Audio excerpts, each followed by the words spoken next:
In this video, we're going to cover some of the new things that came out as part of Power BI's July 2026 update, including things like the modern visual defaults updates, ORGAPs going into GA, and the TMDL on web. All of that and more, so without further ado, let's jump in. Before we start, hello! It's been a while since I last uploaded a video in this channel.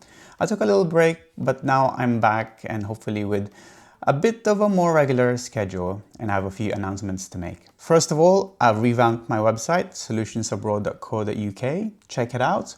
You can watch any of my videos there, track your watched list, and create your own learning paths. And all of this completely free, so make sure you sign up and start your learning now. For those of you that have supported me either on Patreon or in YouTube memberships, thank you.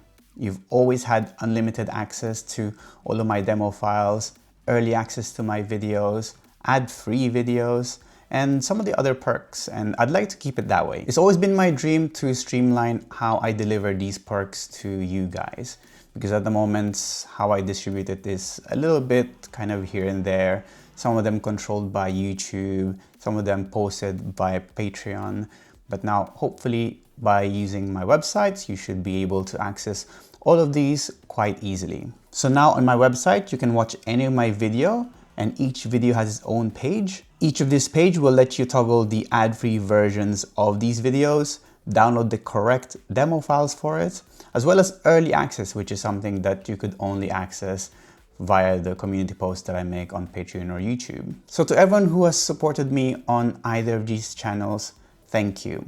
I'd like to make sure that you all have access to all these premium features in my website, the same way that you have before, completely free and unlimited, just as a token of my appreciation. For Patreon members, just sign up using your Patreon email, choose any plan you wish, and use the code FOUNDER to get your 100% discount code. For YouTube members though, it's a little bit more complicated because I don't have a way to contact you.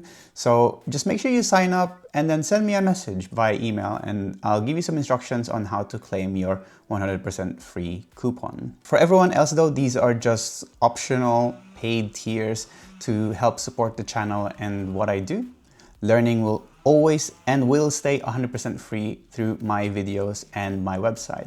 But if you decide to support what I do here, I am currently running a promo of 30% discount on any of the plans. So make sure you use the code LAUNCH30 when you check out to claim your 30% discount. Thank you everyone for supporting me over the years, and back to the video. So let's start with the modern visual defaults, which is a preview feature that allowed you to choose a more modern looking theme like color schemes, fonts, canvas sizes, and visual stylings. Now they've added a way to quickly change your color palettes from the format pane.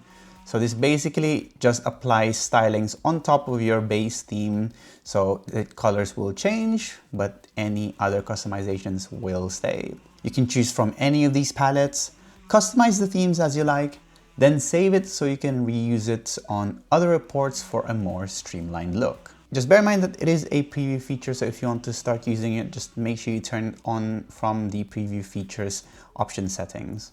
Conditional formatting for charts and legends are now generally available. So now when you conditionally format colors on your chart series, these colors are now inherited by the legends, ensuring that you have consistent colors. This will work on any visuals with legends like bars and column charts, line charts, as well as pie and donut charts. Report page tabbing is now generally available. This allows you to easily reorder multiple pages using the arrow keys or dragging those pages beyond the boundaries to auto-scroll. And by the way, did you know this? If you right-click on the arrow buttons at the bottom, you can navigate to your pages quickly if you have a lot of them. Namings to some of the spacing titles are a little bit more descriptive now. The lookup function in the visual calculations now support an inferred optional parameter. This basically returns the value for the whole group, not just the one exact match row.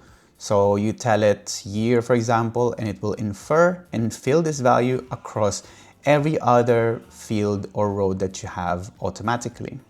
An example that they showed here where you use the lookup without inferred, which by the way is just explicit, This finds the right value, but only fills it in the row that has the exact match. But in this case and in this example, you might want to get the January value across all of these rows, and the inferred parameter does that for you. OR gaps are now generally available, and usually when they do go into GA, they come with a bunch of new features, and the OR gaps are not any different. Bookmarks are now supported, which is a big win, as you could only do it before either directly from the reports themselves or via the workspace apps. Also, storytelling for PowerPoint is also now supported.